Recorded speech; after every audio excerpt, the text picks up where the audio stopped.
Good morning, everybody. Brian King here. I got a request this morning to address the issue of a child that does a lot of swearing, and I'm not talking, crap or damn or anything like that. I'm talking Olympic class truck driver cursing, and from a young child. Not only swearing at mom, swearing at teachers, swearing at their siblings, and it really seems out of control. And fortunately, there are solutions here. One of the difficulties is that parents get themselves in such a reactive state. They respond to their child's frustration with their own frustration, and it really doesn't help. And I know it's not easy to turn off those own triggers in yourself, but I'm telling you that it is necessary and it is doable. But in the meantime, let's focus on the scenario. Let's just say that your child was upset about something. Say their sibling did something to frustrate them, and your child starts swearing like crazy at this child. And your instinct is to come in and say, "Stop it, that's unacceptable, we don't do that here." But your child doesn't stop. But what did stop? What stopped is the sibling bothering your child, okay? Let me give you an analogy, and this is a very old metaphor. If all you have is a hammer, everything looks like a nail. Okay? Point being, children that are frustrated, that are very easy to set off, that are always swearing, they use a hammer to solve every problem. Why? Because the hammer works. That's all there is to it. It's not about what behavior is appropriate, what's acceptable, what will make my teachers feel respected. None of that is relevant. To this child, it's all about stopping the source of aggravation. That's it. But in order to understand that, you need to follow the first rule here. The first rule is focus on the message, not the method. Okay? The message is, I'm frustrated. I'm angry. I want this to stop. But what parents tend to do is focus on the method. They totally miss what the child's trying to communicate. Okay? So why do kids, especially the ones that are more explosive and low frustration tolerance, why do they choose swearing? Why do they stick with it? I have worked with numerous kids like this over the years, and this is what they tell me. Well, if I did it the nice way, it wouldn't work. And they're able to give me plenty of examples of that, where they say, would you please stop that? It's really bothering me. And their sibling keeps at it. Or they say to the parent, I'm too tired. I don't want to do that right now. And the parent says, you have no choice. You have to do it. It's your responsibility. But if this child cusses like a truck driver, what happens? How dare you talk to me like that? Go to your room. Ta-da! Which worked better?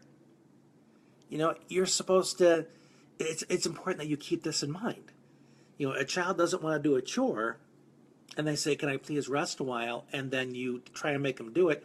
Then they call you a 4-letter word, and you send them to their room. You just did them a favor.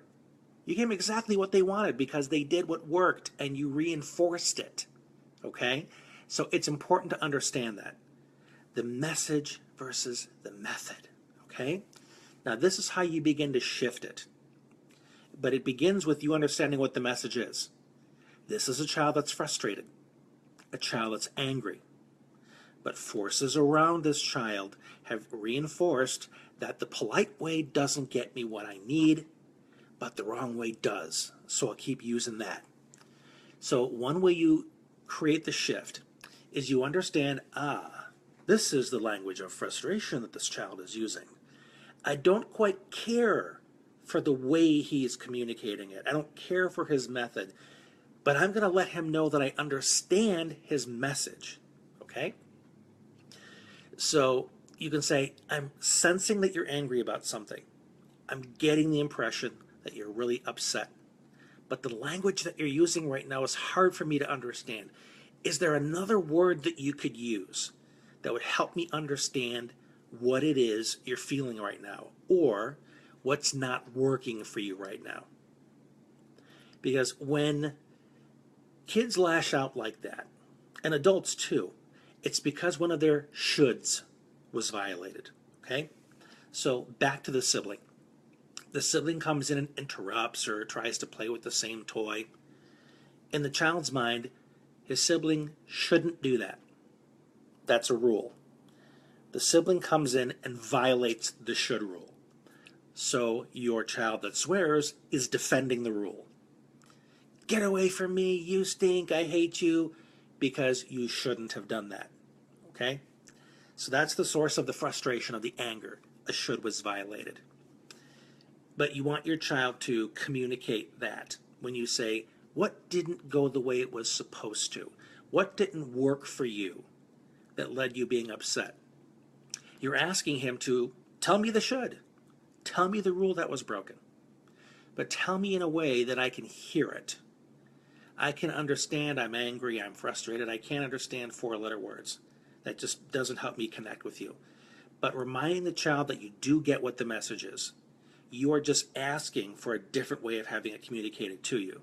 And be prepared to listen as opposed to making excuses for the sibling or explaining away why this language is terrible and so on.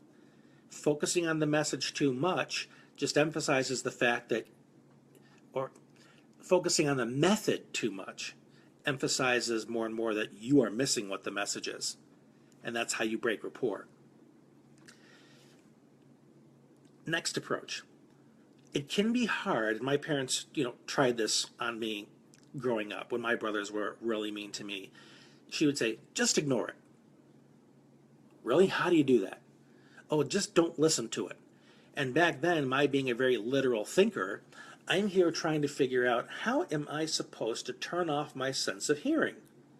I try not to listen, but the sound gets in anyway. This is not good advice. And that's all Mom really had to share with me. But fortunately, I've learned some things over the years. And this is something that you can teach a younger sibling. I'll paraphrase the Buddha. What he taught is that everything anybody offers us is a gift, or as an offer of a gift. Whether they give us a compliment, they give us something to eat, they offer to give us a hug, or they offer us an insult. Because you and I both know, whatever holidays you celebrate, sometimes you get gifts that you don't like. And a lot of times you can give it to somebody else, you can return it. And the giving it to somebody else is kind of like somebody insults you, then you go and insult somebody else. That's called displacement, and I'm not recommending that. I'm just using an example of the way we kind of move gifts around that we want or don't want. But the essential rule in gift giving is that you have the right to decline the gift. You don't have to accept everything that's given to you. So when someone gives you something that you do like, you say thank you. When they offer you something you don't like, you say no thank you. And it can be that simple. In fact, you can practice with your child. Because one thing that I have not seen happen before is if you offer a child some food they don't like, they're not going to go, oh, how dare you? I'm so offended. I can't believe you even considered that I would eat that. That's not how you respond. But you respond when somebody uses a word you don't like. What we need to do is generalize that response to when you give them something that they don't want to eat to a situation where somebody uses a harsh word. Teaching them that it's a gift. Okay? It's a gift, and you can say, no thank you, I don't care for that gift. So when somebody comes up to you and starts cussing you out, you can just sit there, and when they're done, you can say, no thank you. And what you're saying in your mind is, I decline to accept the gift of your abuse. I'm glad that you were thoughtful enough to give me your undivided attention like that.